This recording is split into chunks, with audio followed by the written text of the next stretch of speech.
Right, I've got a little story to tell you about winging it, really. So, someone asked me about growing a business. Should you be taking on work that you've never done before? Now, generally speaking, I'd say no.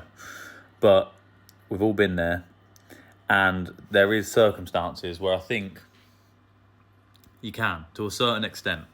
So, this is my little story. Basically, we got this job that involved doing some reinforced concrete. Now, we'd worked with rebar before, but only very basic stuff, just like your mesh sheets and stuff like that. Nothing complicated.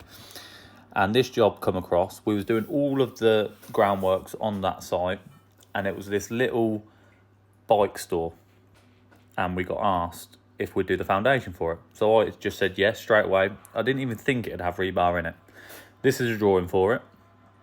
Now, I'd never even read a drawing with rebar to this extent. I'd never read a bar chart or anything like that. So this is what I did.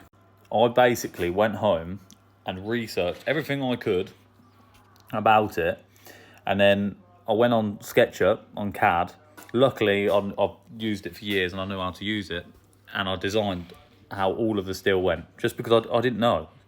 And I was sort of panicked. It was a bit of a rush job anyway into getting it done right. So I went on to CAD, designed the whole lot. I was up pretty much all night doing it.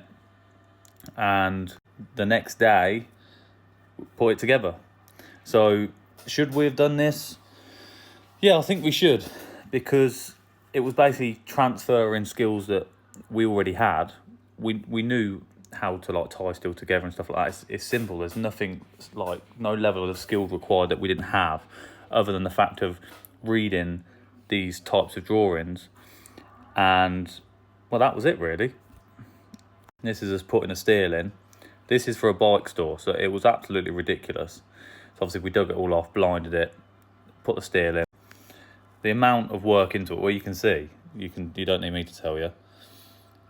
It was absolutely crazy. So we basically had to concrete the strip around the edge, and then you had the remaining rebar sticking up for the slab, and that's us there concreting the top slab. Can't remember what that pipe's sticking out for. Actually, I think it's a gully, just to let the water go for the bikes or whatever. And then that was it. So yeah, someone asked me a question on it. Generally, I'd say no, but it all depends on how far outside of what it's. For example, let's say we'd never done piling before and we were just doing strip foundation. If someone come to me and said, can you do piled foundations? Unless I knew someone that I trusted that I could get to do it for me, I'd just say no, because I've never done it before. So, but this, it was all sort of transferable skills. So that's that.